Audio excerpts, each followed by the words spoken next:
Halo, assalamualaikum. Selamat datang di channel Yuk Belajar. Kali ini kita akan mempelajari tentang 7V of marketing strategy. Jadi 7V ini atau disebut dengan marketing mix ya. Oke, apa artinya ini? Apa manfaatnya ini dalam strategi marketing? Nah, terus saksikan ya, tonton terus channel Yuk Belajar.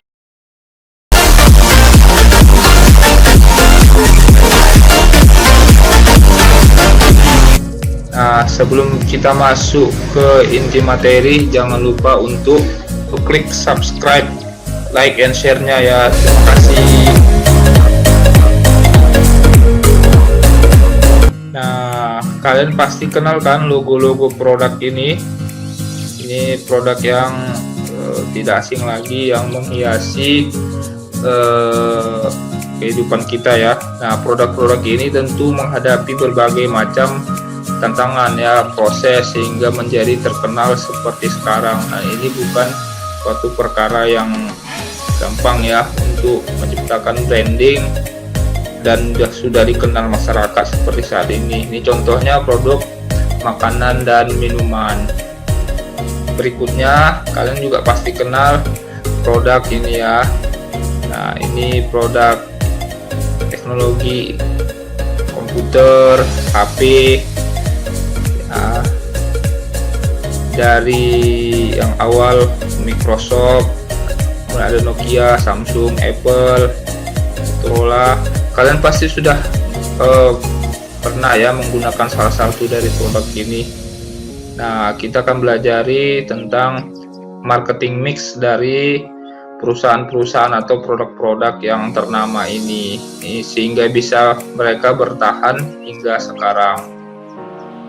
Walaupun ada juga perusahaan-perusahaan itu yang mengalami kegagalan atau mengalami kemunduran ya, kita akan pelajari. Apa itu 7V? Ya, 7V atau marketing mix yang pertama adalah tentang produk.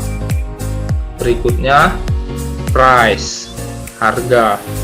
Berikutnya promotion, ya promosi. Berikutnya adalah place, tempat. Berikutnya adalah people, orangnya ya, sumber daya manusianya. Berikut ada proses ya. Terakhir ada physical. Oke, akan kita pelajari ini satu persatu, jangan pergi dulu ya. Kita pelajari dulu P yang pertama, produk. First, produk. Produk adalah suatu yang dihasilkan oleh sebuah usaha, bisa dalam bentuk barang atau dalam bentuk jasa. Nah, produk ini yang dilihat oleh konsumen pasti yang pertama adalah fungsinya atau manfaat dari produk tersebut. Misalnya kita ingin membeli sebuah mobil, tentu kita lihat fungsi dari mobil tersebut. Tapi ada juga selain dari fungsinya, misalnya mobilnya irit, tahan lama, kemudian istilahnya mesinnya bandel seperti itu kan. Tapi juga ada juga orang yang membeli produk itu dilihat bukan hanya melihat dari sisi fungsional, tapi juga dari sisi emosional. Misalnya dari sisi gengsi, dengan memakai produk yang ini saya merasa lebih gagah, saya berasa lebih confident, lebih percaya diri. Jadi ada sisi emosional, saya misalnya memakai produk ini lebih dihargai orang ya. Jadi selain fungsional, ada juga konsumen itu melihat dari sisi emosional. Misalnya kita lihat mobil ini, kita bandingkan mobil Avanza dengan misalnya Suzuki R3, kemudian kita bandingkan lagi misalnya dengan Mitsubishi Expander. Nah, konsumen misalnya di Indonesia ada juga yang lebih memilih dari sisi fungsional, misalnya ya bisa dipakai, irit, kemudian mesinnya bandel. Nah, tapi juga melihat dengan sisi emosionalnya, kalau naik mobil misalnya Avanza terkesan biasa karena kan sudah ini ya, tapi kalau pakai mobil yang lain yang lebih mewah, ada rasa percaya diri atau tampilannya lebih confident. Misalnya ketika seorang sales menjumpai customer, ya dia mungkin pakai mobil yang lebih mewah, lebih gagah supaya meyakinkan bahwasanya dia orang yang bonafit. Ya kita lihat sisi manfaatnya dapat, tapi ada juga sisi emosional yang diambil atau harus dibeli oleh konsumen. Maka itu sebuah produk itu selain dia sisi fungsionalnya harus ada, manfaatnya, kualitasnya ada, tapi juga sebuah produk itu supaya bisa dinilai oleh konsumen itu lebih baik, dia harus punya sisi emosional.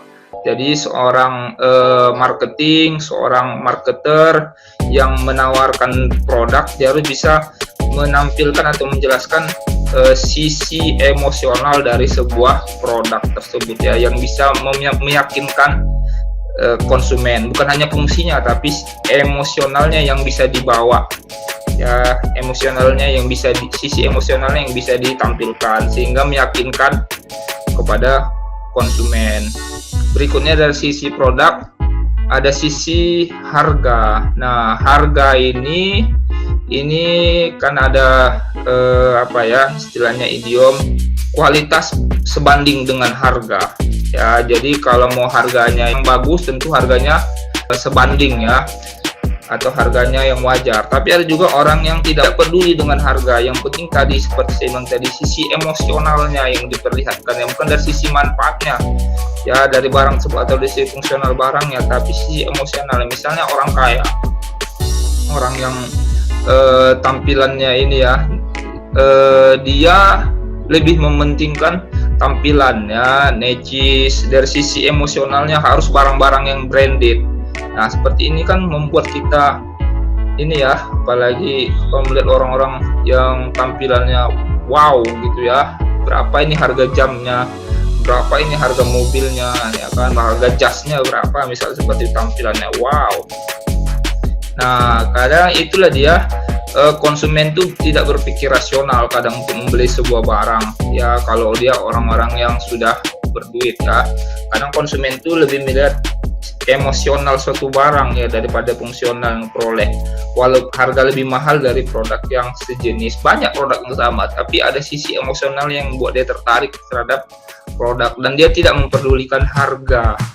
Ya, itu bagi orang-orang yang sudah ini, ya, kelas atas. Perusahaan itu harus bisa melihat sisi mana dia bisa menampilkan produk itu, atau kita bisa bilang positioning perusahaan itu kemana dia, targetnya, segmentasinya kemana sebuah produk itu dipasarkan. Ya, kalau dia konsumennya kelas atas, maka harga itu nggak menjadi masalah, ya. Tapi kalau misalnya konsumen kelas bawah, maka harus dibuat harga yang bersaing dengan produk yang sejenis. Berikutnya ketiga adalah promotion. Nah, promotion ini sekarang, ya, bisa ada dua cara karena kecanggihan teknologi. Selain offline marketing, ada juga online marketing. Dulu orang menawarkan atau mempromosikan suatu barang itu dengan koran, dengan televisi, dengan berbagai macam, ya, atau MLM, mulut lewat mulut, dari sales door to door, seperti itu, ya. Nah, sekarang karena kecanggihan zaman, orang bisa menjual barang atau menawarkan barang itu tidak hanya di toko, tapi bisa melalui, tidak hanya berdiam di satu tempat, tapi dia juga bisa menawarkan barangnya melalui digital marketing atau online marketing. Jadi kita bisa menawarkan barang kita ke seluruh dunia dengan kecanggihan teknologi. Itu disebut dengan online marketing. Jadi manfaatkanlah bagi kalian yang punya ide-ide atau jangan dipendam, ya, jangan istilahnya jangan kalian itu istilahnya tidak percaya diri untuk menampilkan ide-ide gagasan kalian. Sekarang dengan kecanggihan teknologi orang bisa menilai, ya, bisa menilai kalian buat produk, kalian buat suatu jasa, ditawarkan melalui marketing, dan itu bisa dinilai orang. Kalau orang tertarik, maka itu bisa menjadi peluang usaha. Oke, manfaatkanlah terus ya peluang-peluang online marketing ini. Berikutnya, keempat adalah place.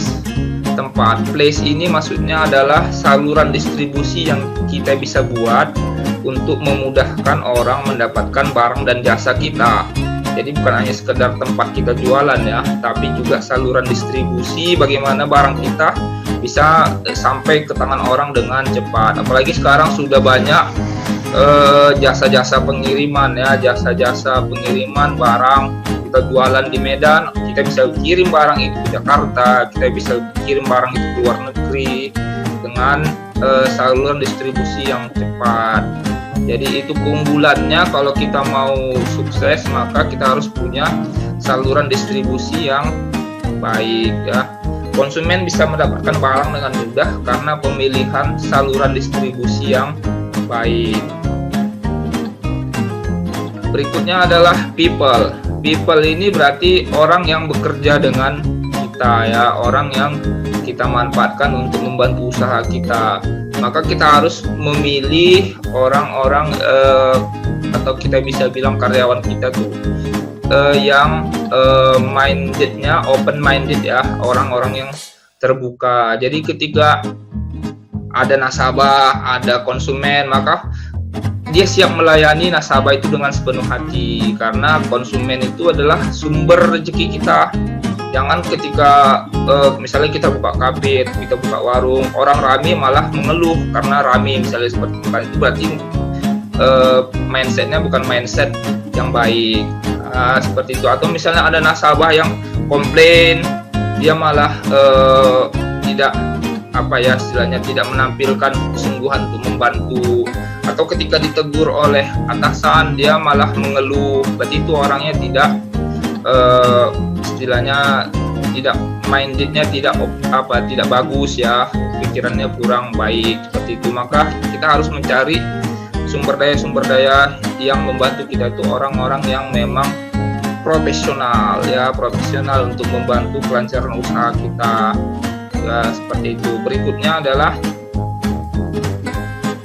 physical. Physical ini tampilan dari produk dan jasa kita. Kita bisa lihat dari misalnya kita harus pemilihan kata-kata yang baik ya. Kemudian pemilihan bahasa, mau bahasa Indonesia, bahasa Inggris ya, yang bisa dimengerti orang. Kemudian kita buatlah huruf-hurufnya yang fontnya yang bagus, yang bisa dilihat orang dengan jelas. Kemudian pemilihan warna juga. Misalnya untuk laki-laki, produk untuk laki-laki, produk untuk perempuan, kadang kan pemilihan warna itu menjadi suatu yang penting. Misalnya produk untuk kosmetik, warnanya apa, produk untuk laki-laki, warnanya apa yang cocok. Berikutnya adalah font size ya, huruf, ukuran huruf itu kadang juga menjadi suatu perhatian ya untuk tampilan packaging suatu barang. Misalnya contoh seperti ini ya produknya. Oke. Berikutnya setelah itu adalah proses. Nah, konsumen akan memilih produk dan jasa yang tidak ribet. Misalnya ketika kita menghadapi masalah dengan produk tersebut, konsumen cepat mendapatkan penjelasan. Ada call center yang cepat merespon kebutuhan nasabah. Jadi di sini misalnya kita buka usaha, bagaimana caranya supaya nasabah itu bisa mendapatkan pelayanan kita dengan tidak ribet. Misalnya kita buka warung, ya nasabahnya atau pelanggannya datang, pesan, bayar, pulang, kan gampang dan tidak ribet seperti itu ya. Misalnya ketika nasabahnya memiliki kendala, ya kita punya nomor kontak atau call center yang langsung merespon dan tidak ribet. Jadi sekarang, masa sekarang ini orang membutuhkan suatu pelayanan atau suatu proses ketika dia ingin mendapatkan barang dan jasa, itu pengennya yang instan, yang cepat dan tidak ribet. Kalau ada kendala, dia juga pengen direspon dengan cepat. Nah, itulah dia tadi 7V dari marketing mix, bagaimana sebuah perusahaan itu meramu atau membuat marketing mix, suatu strategi bagaimana agar perusahaan itu bisa bertahan lama dan juga membuat sebuah kepuasan bagi konsumen. Akhirnya ujungnya adalah loyalitas nasabah. Nah, sebelum kita berakhir, it's time to quiz ya. Oke. Jelaskan bagaimana strategi place yang baik. Berikutnya adalah jelaskan bagaimana perusahaan harus menerapkan strategi produk yang baik. Nah, jawab ini di kolom komentar ya. Saya tunggu jawaban dari kalian. Oke, demikianlah video kita kali ini. Saya ucapkan terima kasih. Semoga bermanfaat. Assalamualaikum warahmatullahi wabarakatuh. See you.